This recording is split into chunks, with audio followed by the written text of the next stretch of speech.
అందరికీ నమస్తే అండి. Welcome to my channel. ఈరోజు మనం మన ఛానల్‌లో ఇంకొక ఇంపార్టెంట్ నోటిఫికేషన్ గురించి మీకు ఎక్స్‌ప్లెయిన్ చేయబోతున్నా అండి.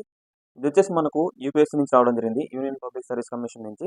అంటే ఇండియాలోనే అతిపెద్ద పోస్టులని మనం చెప్పుకోవచ్చు యూపీఎస్సీ అనేది. దానిలో భాగంగానే మనకు ఇంజినీరింగ్ సర్వీసెస్‌లో మనకు ఈ పోస్టులు అనేవి రిలీజ్ చేయడం జరిగింది. ఈ యొక్క పోస్టుల గురించి మనం క్లియర్‌గా డీటెయిల్స్ అన్నీ కూడాను, ఎగ్జామినేషన్ ఎలా జరుగుతుంది, ఎగ్జామ్ ఫీజ్ ఎంత, మనకి ఎగ్జామినేషన్ డేట్స్ ఎప్పుడు, ఈ విధంగా ఎలిజిబిలిటీ ఏంటి, ఇవన్నీ కూడాను క్లియర్‌గా మనం ఎక్స్‌ప్లెయిన్ చేసుకొని ట్రై చేద్దాం. వీడియోని ఎక్కడా కూడాను స్కిప్ చేయకుండా పూర్తిగా చూసేందుకు ట్రై చేయండి. ఓకేనా? ఇక్కడ చూసుకున్నట్టయితే ఫస్ట్ మనం ఇక్కడ చూసుకోండి. యూపీఎస్సీ అంటే ఏంటి? ఇప్పుడు ఇక్కడ చూసుకుంటే యూపీఎస్సీలో మనకు ఈఎస్సీ అనేటువంటి నోటిఫికేషన్ అనేది రిలీజ్ చేయడం జరిగింది.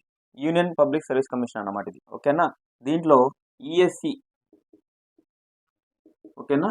ఈఎస్సీ అనేటువంటి నోటిఫికేషన్ అనేది మనకు రిలీజ్ చేయడం జరిగింది. ఈఎస్సీ అంటే ఇంజనీరింగ్ సర్వీసెస్ ఎగ్జామినేషన్ అన్నమాట. ఓకేనా? దీంట్లో భాగంగా మనకు ఎలాంటి పోస్టులు వస్తాయి ఇవన్నీ కూడా మనకు group A and group B gazetted officer కిందగా మనకు చేర్చబడతాయి అన్నమాట. ఓకేనా? ఇక్కడ చూసుకున్నట్లయితే ముఖ్యమైన తేదీలో ఒకసారి చూద్దాం మనం. ఇంపార్టెంట్ డేట్స్ విషయానికి వచ్చినట్టు మనకు ఈ యొక్క నోటిఫికేషన్ మనం అప్లై చేయడానికి మనకు ఇంపార్టెంట్ డేట్స్ విషయానికి వచ్చినట్టయితే ఇది మనకు సెప్టెంబర్ 17వ తారీఖున మనకు ఈ యొక్క నోటిఫికేషన్ అనేది రిలీజ్ చేయడం జరిగింది.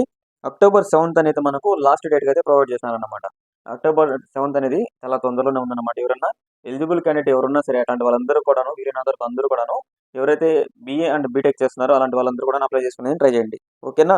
ఇక్కడ ప్రిలిమినరీ ఎగ్జామినేషన్ విషయానికి వచ్చినట్టయితే ఫిబ్రవరి 8వ తేదీన మనకు ఈ ప్రిలిమినరీ ఎగ్జామినేషన్ అనేది జరిగేదానికి అవకాశాలు ఉన్నాయి. 2026 సంవత్సరంలో ఫిబ్రవరి 8న మనకు ప్రిలిమ్స్ అనేది జరిగే అవకాశాలు ఉన్నాయి.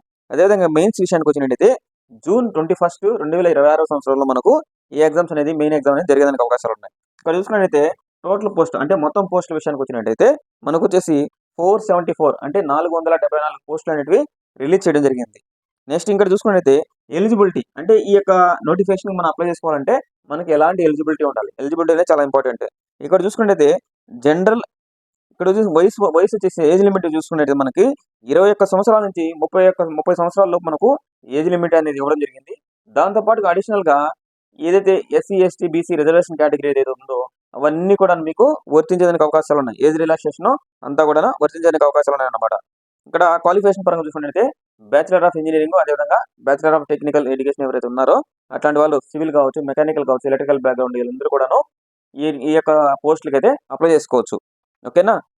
ఎగ్జామినేషన్ ఫీజు విషయానికి వచ్చినట్టయితే మనకు ఈ యొక్క స్కీమ్కి అప్లై చేసుకోవడానికి ఎగ్జామినేషన్ ఫీజు వచ్చేసి మనకు 200 రూపాయలు అనేది ఇవ్వడం జరిగింది. ఓకేనా? 200 రూపాయలు అనేది మనకు ఎగ్జామ్ ఫీజు మనకు జనరల్ అండ్ ఓబీసీ క్యాండిడేట్స్కి ఇవ్వడం జరిగింది.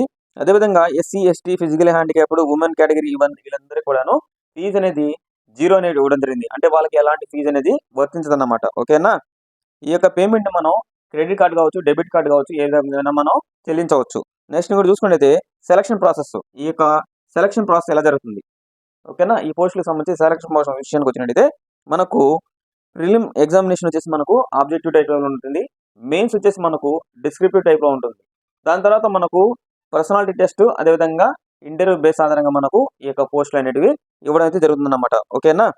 నెక్స్ట్ చూసుకున్నట్టయితే శాలరీ, మనకు శాలరీ అనేది ఎలా ఉంటుంది? శాలరీ అండ్ బెనిఫిట్స్ పరంగా వచ్చినట్టయితే మనకు శాలరీ అనేది స్టార్టింగ్ వచ్చేసి 56,100 రూపాయల నుంచి 1,77,600 రూపాయల వరకు మనకు శాలరీ అనేది వచ్చేదానికి అవకాశాలు ఉన్నాయి.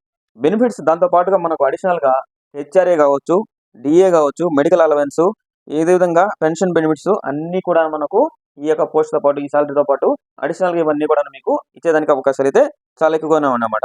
ఓకేనా?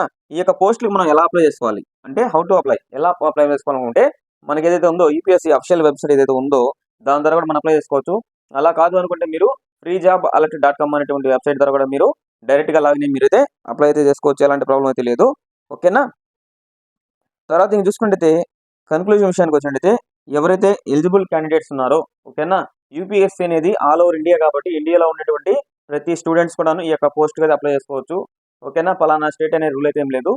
ఇండియాలో ఉన్నటువంటి అన్ని స్టేట్కి సంబంధించిన స్టూడెంట్స్ ఎవరైతే ఇంజనీరింగ్ అనేది కంప్లీట్ చేసుకున్నారో అట్లాంటి వాళ్ళందరూ కూడాను అప్లై చేసుకోవచ్చు. ఎలాంటి ప్రాబ్లం అయితే లేదు.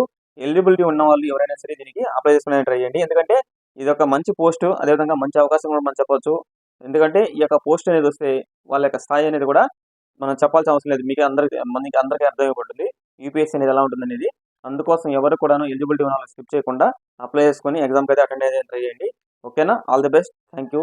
అదేవిధంగా మన ఛానల్ ఇంకెవరైనా సబ్స్క్రైబ్ చేసుకోకుండా ఉన్నట్లయితే అట్లాంటి వాళ్ళందరూ కూడా సబ్స్క్రైబ్ చేసుకొని సపోర్ట్ చేసానికి ట్రై చేయండి. Thank you. జై హింద్.